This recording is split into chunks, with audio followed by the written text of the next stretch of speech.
આવતા મહિનાની 10 તારીખે મારા ભાઈ વિશાળ છે અને આવતા મહિનાની 20 તારીખે મારા લગ્ન છે. આ બે કાર્યો મારા પાર પાડો માતા, એટલે હું ભવસાગર તરી જાઉં. જય તુલસી માતા, જય તુલસી માતા. એલ્યા તે અચાનક કેમ બોમ્બ ફોડ્યો? આજથી મેં તમને મારા ગુરુ માન્યા. ગુરુ, આ 100 રૂપિયા ગુરુ દક્ષિણાનો સ્વીકારો અને મને કંઠી બાંધો. અરે 100 રૂપિયા? ઠીક છે, સરસ સરસ સરસ. એલ્યા પણ હું તારા માલિક માંથી ગુરુ ક્યારથી બની ગયો? ચામ, ગઈકાલે તમે મને ખરેખર સાચું બોલતા ના શીખવાડ્યું. આહા તો ચાલો હાથ આગળ કરો, હાથ આગળ કરો. અરે પણ હું કહું છું ડાબા હાથે કંઠી ન બનતા હોય. અરે પણ કંઠી ડાબા બસ ચાલશે. ડાબા હાથે કે જમણા હાથે આપણે કાર્ય સરખું કરીએ એટલે બધું જ સરખું થાય. ગુરુ समझे सो मन कागड़ो पण चालू हंसनी चाल. अरे समझे सो मन कागड़ो पण चालू हंसनी चाल. परण कुंवारी कन्या ने मर छोकराओ बेहाल. लोगो कहे मन करोड़पति, लोगो कहे मन करोड़पति, पर हूँ तो पोकटलाल, पर हूँ तो पोकटलाल.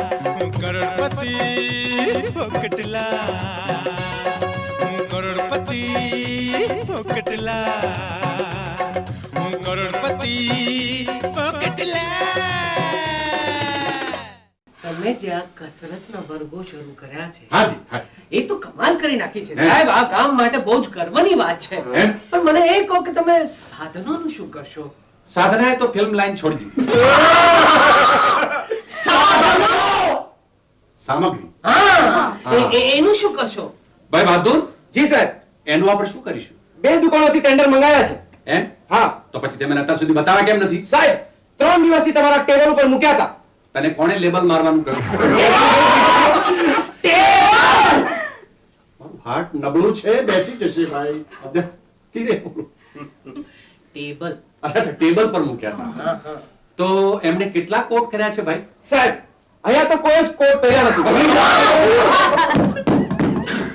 આ કોટ પહેરવાની વાત નથી, કેટલા રૂપિયા કોટ કર્યા છે એની વાત છે. હા, મલકાનસિંહની કંપની આપણા જરૂરિયાતની આઇટમો જેમ કે ડમ્બેલ્સ, બાર્બેલ્સ વગેરે 33,000 માં આપવા તૈયાર છે.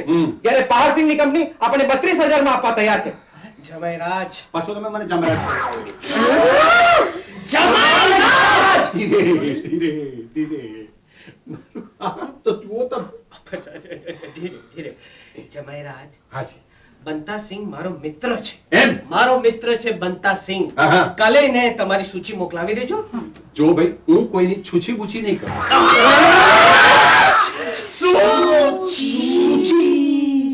લિસ્ટ. કાલે તમારી સામગ્રીનું લિસ્ટ એને મોકલાવી દેજો સાહેબ. 30,000 માં તમને બધી જ સામગ્રી આપી દેશે. યસ. વાહ ભાઈ બહાદુર. જી સાહેબ. કાલે પેલા બનાતસિંહને આપણે બધું લિસ્ટ આપી આવજો. બંતાસિંહ. અચ્છા, બંતાસિંહ. બંતાસિંહને ત્યાં જઈને બધું લિસ્ટ આપી આવજો અને પાક્કું કરી આવજો. થઈ ને સાહેબ, તમારા માટે લાભની વાત થઈ કે નહીં? થઈ. ક્યાં કેટલા? 33,000, 32,000, આ 30,000 સાહેબ, 30,000. વાહ. બસ. પણ તમારે ત્યાં બિયનસિંહ પાસે જવાની જરૂર નથી. બીએનસિંહ નહીં, બંતાસિંહ. આ બંતાસિંહ પાસે જવાની જરૂર નથી. મારો મિત્ર છે સાહેબ. કાલે આવીને તમારી સવારના પોરમાં તમારા ઘરે આવીને તમારી પાસે બધું જ મૂકી જશે. વાહ ફોગટલાલ, તમે તો ખરેખર મારું આ નબળું હૃદય જીતી લીધું છે. લાલ સાહેબ, આ જ શબ્દ જો મારો દીકરો મારી સામે બોલ્યો હોત તો મને એમ થાત કે મેં આજે જંગ જીતી લીધો છે. પણ જો એની અકડ જો. પકડદાવ કોણ રમે છે ભાઈ? અકડદાવ રમો. બાહો, તમે હદ કરો છો. અરે બધાની સામે વડીલની માફી માંગવી એમાં શરમ છે ને? અહીંયા તમે એકલા નથી. એ શું વિચારશે? તમે શું વિચારશો? મારા ભાવિ પતિદેવ 9 વત્તા માલ છે. સાંભળ્યું? રાતા પીળા થવાની જરૂર નથી. 9 વત્તા માલ એટલે માલ વિનાનો. હું નવાલો નથી, આ છે.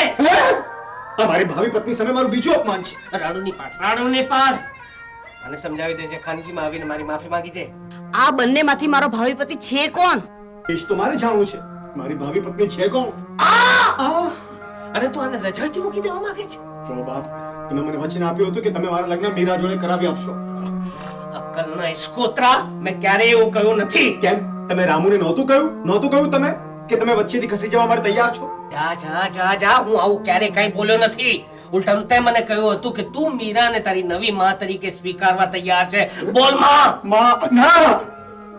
મારું ભેજું ફરી ગયું છે કે આમ બોલું? સાચું કહું છું, રામુ આખી વાત તો સાક્ષી છે. એમણે મને વચન આપ્યું હતું કે જો હું કયાગરો દીકરો બની જાઉં તો એ મારા લગ્ન મીરા જોડે કરાવી આપવા તૈયાર છે. જા જા જા જા, જઈને તારું ડાચું અરીસામાં જોઈ આવ. બાપ, તમે એક નંબરના જુઠ્ઠા છો. અને તું એક નંબરનો લબાડ છે. વાહ, જુઠ્ઠા લબાડની જોડી. આ મારું 7મું અપમાન છે. અરે ભાઈ, જલ્દી કોઈ રામુને બોલાવો અને એની ચોખવટ કરો, નહીં તો અપમાનનો સિલસિલો ચાલ્યા જ કરશે. ક્યાં ગયો હરામખોર? ક્યાં ગયો એ નમક હરામ?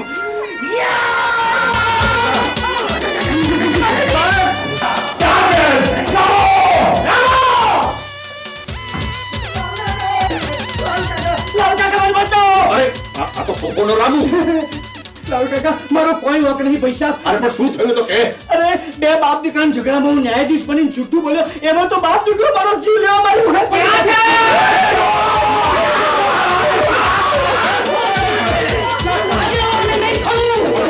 મને વાંધો નથી, તમારો સોગંદ છે. અને આજે સાચું બોલતા શીખવાડીશ.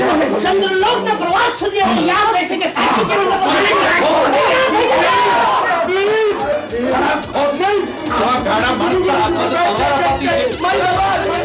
જય તુલસી માતા, જય તુલસી માતા. માતા, ગઈકાલે તો તમે મારું ભોજન સમારંભ નિર્વિઘ્ન પાર પાડ્યું. હવે બસ બે બીજા કાર્યો પાર પાડો એટલે હું ભવસાગર તરી જાઉં. માં, મેં મારા લગ્નની તારીખ અને મારા વે વિશાળની તારીખ નક્કી કરી લીધી છે. આવતા મહિનાની 10 તારીખે મારા વે વિશાળ છે અને આવતા મહિનાની 20 તારીખે મારા લગ્ન છે. આ બે કાર્યો મારા પાર પાડો માતા, એટલે હું ભવસાગર તરી જાઉં. જય તુલસી માતા.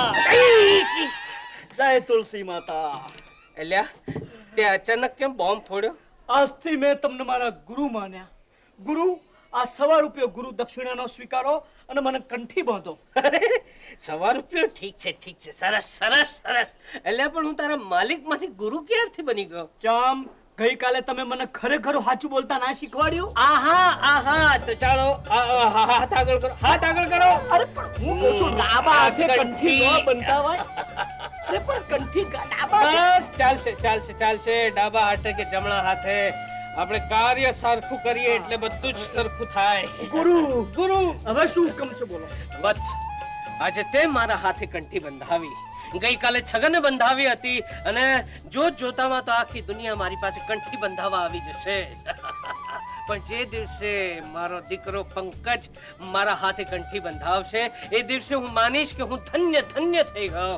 વત્સ, જાઓ મનછા કાકી પાસે જાઓ અને એને કહો કે આવતા મહિનાની 10 તારીખે મારું વે વિશાળ છે અને આવતા મહિનાની 20 તારીખે મારા લગ્ન નક્કી કર્યા છે.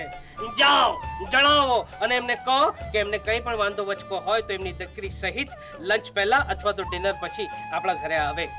લંચ પહેલા અને ડિનર પછી, એટલે કે હોજના ચા નાસ્તા ઉપર. ચા પહેલા અથવા તો નાસ્તા પછી. ચા પહેલા અને નાસ્તા પછી. ગુરુ, જાઓ જાઓ વત્સ, જાઓ. 100 રૂપિયો. મમ્મી, હવે તો તબિયત સારી રહે છે ને?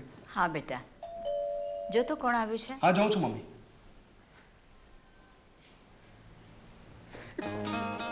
કોણ છે? કલ્પી જો ને. દૂધવાળો? એનો રંગ ઉજળો છે પણ દૂધવાળો કે દૂધવાળી તો નથી જ. તો દાંતણવાળી. એના દાંત ચમકે છે મોતીની જેમ, પણ દાંતણવાળી પણ નથી. ફૂલવાળી. દેખાવમાં ગલગોટા જેવી છે મમ્મી, પણ ફૂલવાળી તો નથી જ. તો કોણ છે? તું જ જોઈ લે. અરે, આ તો ફોકટલાલ શેઠની દીકરી લક્ષ્મી. અને કરકાપતિનું ઘર જોવા આવી છે. વિવેક તો બધું જૂઠું બોલે છે માજી. હું તો તમને મળવા આવી છું. મેં પણ એ જ કહ્યું. અહીંયા ઘરમાં આવીને મારું ઘર પસંદ પડે, મારી મમ્મી પસંદ પડે તો જ મારી સાથે લગ્ન કરીશ. વિવેક, તો હવે એક શબ્દ પણ બોલ્યો છે ને તો હું તારી સાથે છૂટાછેડા લઈ લઈશ. છૂટાછેડાનો આનંદ લેવા માટે લગ્ન કરવા પણ જરૂરી છે. અરે તને શું થઈ ગયું છે? આ તો ફક્ત ટ્રેલર છે મમ્મી. આ તો ભેસ ભાગોળે છાસ છાગોળે ને ઘરમાં ધમાધમ. મમ્મી, હવે તું આવી જ છે ને? આવી જ છે ને? તો મારી મમ્મીની સેવા કર. પગ દબાવે ના. મારી સાથે લગ્ન કરવા માટે માત્ર તારી સંમતિની નહીં, મારી મમ્મીની સંમતિ પણ એટલી જ જરૂરી છે. ઓફો, શું થયું છે પૂછું છું. ભૂત વળી ગયું છે મમ્મી, ગાંડો થઈ ગયો છું, મને કઈ ખબર નથી પડતી. આપણી મીરાએ પંકજ જોડે લગ્ન કરવા હતા તો આના બાપુજી ફોકટલાલ શેઠે એનું ચોકટું જમકુ સાથે ગોઠવી નાખ્યું. હવે મારે આની સાથે પરણવું છે. નાના બાપુજી એનું ચોકટું પેલા લાલ સાહેબ સાથે ગોઠવી દીધું છે. અને આખા ચક્કરમાં મારો એકનો એક પરમ મિત્ર છગન ક્યાં અટવાઈ ગયો ખબર જ નથી પડતી. અરે તો પછી આ તમે જુવાની આવો, આ ચક્કરમાંથી છૂટશો ક્યારે? છૂટશું મમ્મી, કંઈક ને કંઈક તો રસ્તો નીકળશે. અમારા હાથમાં હજુ 21 દિવસ છે, એમાંથી નીકળવાનો માર્ગ શોધી રહ્યા છે. કંઈક તો રસ્તો નીકળશે મમ્મી. હું પણ આજ જણાવવા આવી છું. બાપુજી લગ્ન પહેલા વેવિશાળ ગોઠવશે. આવતા મહિનાની 10 તારીખ તેમને નક્કી પણ કરી છે. કઈ તારીખ? 10 તારીખ. એટલે હવે આપણા હાથમાં 21 ની જગ્યાએ માત્ર 11 જ દિવસ બાકી છે. આખી વાત મારે મારી ગેંગને જણાવવી પડશે. અરે અરે રે, આમ ઉતાવળા ન થા. અરે ઇમરજન્સી છે મમ્મી. પણ મારી વાત તો સાંભળ. બોલ શું છે? મને લાગે છે કે આ બધી ગૂંચના મૂળમાં મારી જીદ છે. મારી જીદના કારણે જ આ ગૂંચ ઊભી થઈ છે. એટલે તું કહેવા શું માંગે છે? એ જ કે મીરાએ હવે ફોકટલાલ શેઠ સાથે લગ્ન કરવાની જરૂર નથી. You are great mummy, you are great. કરોડપતિ ફોકટલાલ